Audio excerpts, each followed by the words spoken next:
Hello प्यारे विद्यार्थियों, आज हम करेंगे आधुनिक युग के अगले पड़ाव के अंतर्गत छायावाद से जुड़ा हुआ प्रश्न इस प्रकार से आ सकता है। छायावादी काव्यधारा का संक्षिप्त परिचय देते हुए उसकी सामान्य विशेषताओं का उल्लेख कीजिए, अथवा छायावादी काव्यधारा की प्रमुख प्रवृत्तियों पर विस्तार पूर्वक प्रकाश डालिए। आइए इस पर विचार करते हैं। छायावादी हिंदी काव्य की प्रमुख काव्यधारा है। छायावाद का जन्म द्विवेदी युग की प्रतिक्रिया स्वरूप माना जा सकता है। विद्वानों का मत है कि द्विवेदी काल की इतिवृत्तात्मक स्थूल दृष्टि एवं साहित्यिक रूढ़िवादी मान्यताओं के विरोध के फलस्वरूप इसकी उत्पत्ति हुई। छायावाद की प्रमुख विशेषताओं को ध्यान में रखते हुए विभिन्न विद्वानों ने इसकी अलग अलग परिभाषाएं दी है। इस युग के प्रमुख कवि जयशंकर प्रसाद, सूर्यकांत त्रिपाठी निराला, सुमित्रानंदन पंत, महादेवी वर्मा, राजकुमार वर्मा और माखनलाल चतुर्वेदी आदि रहे। आचार्य रामचंद्र शुक्ल ने छायावाद के स्वरूप को निर्धारित करते हुए लिखा है, छायावाद का प्रयोग दो अर्थों में समझना चाहिए। एक तो रहस्यवाद के अर्थ में, जहां उसका संबंध कथा वस्तु से होता है, अर्थात जहां कवि उस अनंत व अज्ञात प्रीतम को अवलंबन बनाकर अत्यंत चित्रमयी भाषा में प्रेम की अनेक प्रकार से व्यंजना करता है। छायावाद का दूसरा प्रयोग काव्य शैली का पद्धति विशेष के व्यापक अर्थ में है। वहीं डॉक्टर रामकुमार वर्मा भी शुक्ल जी की भांति छायावाद को रहस्यवाद से अभिन्न मानते हैं। उनका कथन है, परमात्मा की छाया आत्मा में पड़ने लगती है और आत्मा की छाया परमात्मा में, यही छायावाद है। डॉक्टर नगेंद्र छायावाद को स्थूल के प्रति सूक्ष्म का विद्रोह मानते हैं और साथ ही यह भी स्वीकार करते हैं छायावाद एक विशेष प्रकार की भाव पद्धति है, जीवन के प्रति एक विशेष भावात्मक दृष्टिकोण है। डॉक्टर देवराज छायावाद की परिभाषा इन शब्दों में देते हैं, छायावाद गीति काव्य है, प्रकृति काव्य है, प्रेम काव्य है। श्री गंगा प्रसाद के शब्दों में, विश्व की किसी वस्तु में एक अज्ञात सप्राण छाया की झांकी पाना अथवा उसका आरोप करना ही छायावाद है। महादेवी वर्मा ने छायावाद के संबंध में लिखा है, छायावाद में मनुष्य के हृदय में और प्रकृति के उस संबंध में प्राण डाल दिए जो प्राचीन काल से बिंब प्रतिबिंब के रूप में चला आ रहा था और जिसके कारण मनुष्य की प्रकृति अपने दुखों में उदास और सुखों में पुलकित जान पड़ती है। उपर्युक्त सभी परिभाषाओं के आधार पर यह कहा जा सकता है कि छायावाद वह काव्य है जिसमें आत्मानुभूति, व्यंजक प्रवृत्ति, बंधनों से मुक्त और शास्त्रीयता से विद्रोह की प्रवृत्ति तथा काव्य के शिल्प में नवीनता का आग्रह हो। इसके अतिरिक्त रहस्य तथा दुखवाद की गई प्रवृत्तियों का समावेश हो। अतः कुल मिलाकर छायावाद का भाव भंडार बहुमुखी प्रवृत्तियों, व्यक्तिकता, आत्मानुभूति और चिंतन की एक नई परंपरा से परिपूर्ण है। आइए इसी छायावाद की प्रवृत्तियों पर निम्नलिखित रूप से हम चर्चा करते हैं। सबसे पहले हमारे पास जो पॉइंट है वह है जी रहस्यात्मक भावना। छायावादी कवियों ने जीवन और जगत के प्रति रहस्यात्मक दृष्टिकोण और पदार्थों के प्रति विस्मय, कौतूहल एवं अपरिचय का भाव प्रकट किया है। रहस्यात्मक एवं कौतूहल दृष्टि के कारण ही उन्हें रहस्यवादी कवि भी कहा गया है। छायावादी रहस्यमय भावना का एक उदाहरण देखिए। हे अनंत रमणीय कौन तुम, ये मैं कैसे कह सकता, कैसे हो क्या हो, इसका तो भार विचार ना सह सकता। नंबर 2 पर है हमारे पास वेदना और करुणा। छायावादी कवियों की दुख और वेदना एक प्रमुख प्रवृत्ति रही है। महादेवी वर्मा ने काव्य में वेदना का मार्मिक चित्रण किया है। निराला ने जीवन संघर्षों की पीड़ा को व्यक्त किया है। वहीं पंत जी ने अपनी वेदना व्यक्त करने में कोई कसर नहीं छोड़ी। महादेवी अपने प्रीतम को पीड़ा एवं वेदना से ढूंढती हुई दिखाई देती हैं और कहती हैं, तुमको पीड़ा में ढूंढूं, तुम में ढूंढूंगी मैं पीड़ा। नंबर 3 है व्यक्तिकता। व्यक्तिकता से अभिप्राय व्यक्तिवाद की प्रधानता से है। छायावाद कवियों ने अपने काव्य में अपने व्यक्तित्व का प्रदर्शन किया है। उन्होंने अपने व्यक्तिगत सुख दुख का खुलकर वर्णन किया है। प्रसाद के आंसू तथा पंत के उच्छ्वास में व्यक्तिवादी भावनाओं का सुंदर निरूपण हुआ है। महादेवी वर्मा अपने आप को कहती है, मैं नीर भरी दुख की बदली, इसी प्रकार निराला भी अपनी व्यक्तिवादी भावना को व्यक्त करते हुए दिखाई देते हैं। नंबर 4 है जी प्रकृति चित्रण। छायावादी कवियों का मन प्रकृति में खूब रमा है। इस काल के काव्य में प्रकृति पर चेतना का आरोप किया गया है। इसके लिए कवियों ने मानविकीकरण अलंकार का प्रयोग किया है। प्रसाद, पंत और निराला ने प्रकृति को नारी के रूप में चित्रित किया है। ऐसा वर्णन निराला की जूही की कली में भी देखने को मिलता है।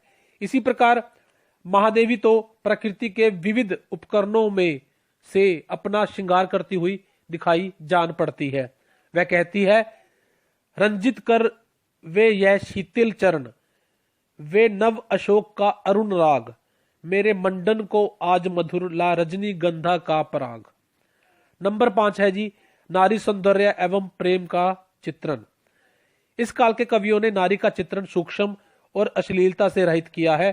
छायावादी कवियों ने नारी चित्रण में दुराव छिपाव नहीं किया है। कवि ने विरह और मिलन की अनुभूतियों का सफलतापूर्वक चित्रण किया है। नारी के सौंदर्य में स्थूलता या नंगनता नहीं बल्कि स्वाभाविकता दिखाई देती है। प्रसाद ने नारी के सौंदर्य का चित्रण करते हुए अपनी कुछ पंक्तियों में लिखा है, नील परिधान बीज सुकुमार, खुल रहा मृदुल अधखुला अंग, खिला जो बिजली का फूल मेघ बन बीच गुलाबी रंग।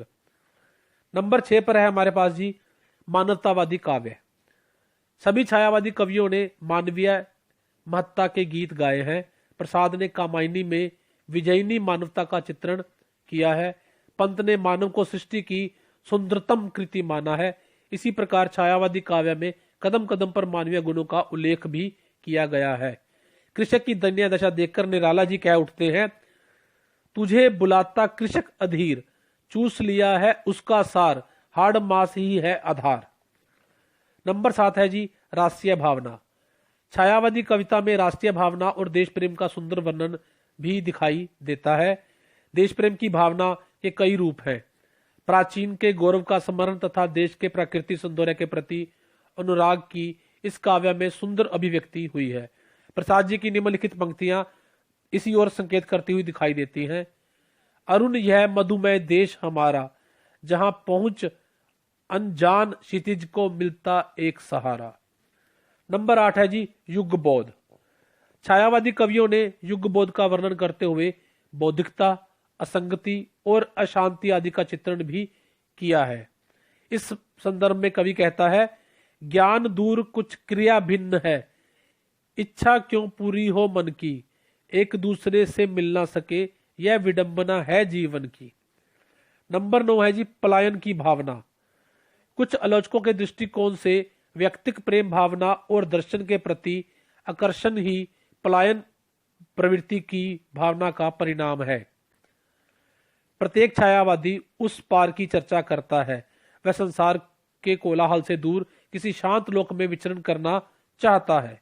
इसलिए वह अपने काव्य में पलायन की भावना को दृष्टिगोचर या दिखाई देता हुआ, चित्रित करता हुआ हमें मिलता है।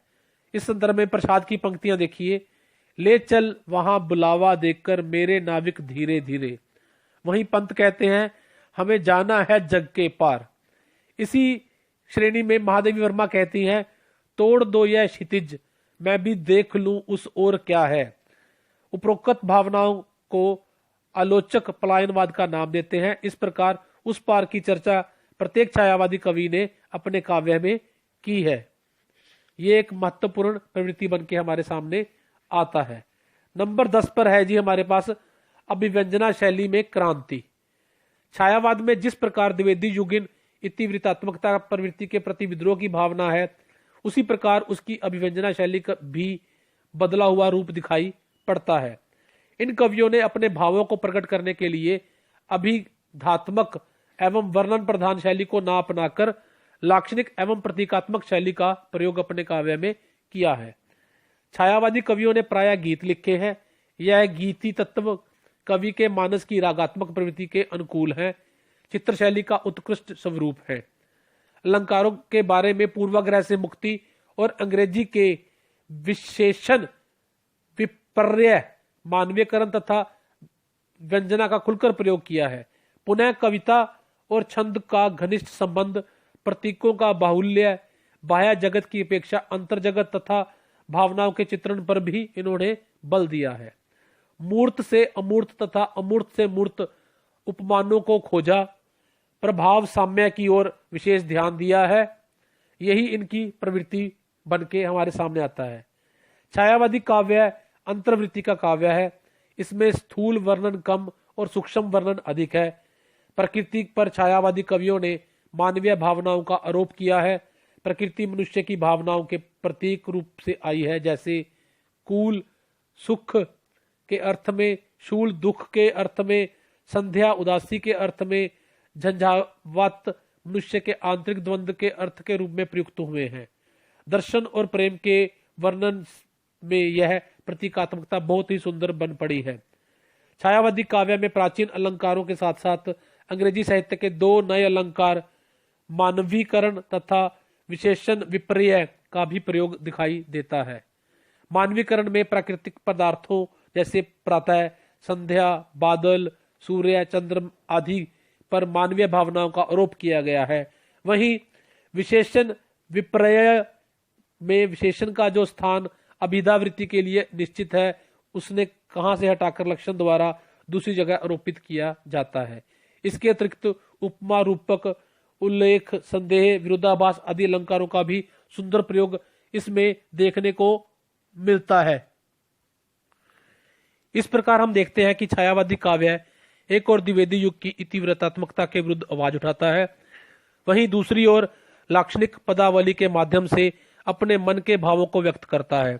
हिंदी साहित्य में खड़ी बोली को सम्मान दिलाने में छायावादी कवियों का भी महत्वपूर्ण योगदान स्वीकार किया जा सकता है। धन्यवाद विद्यार्थियों।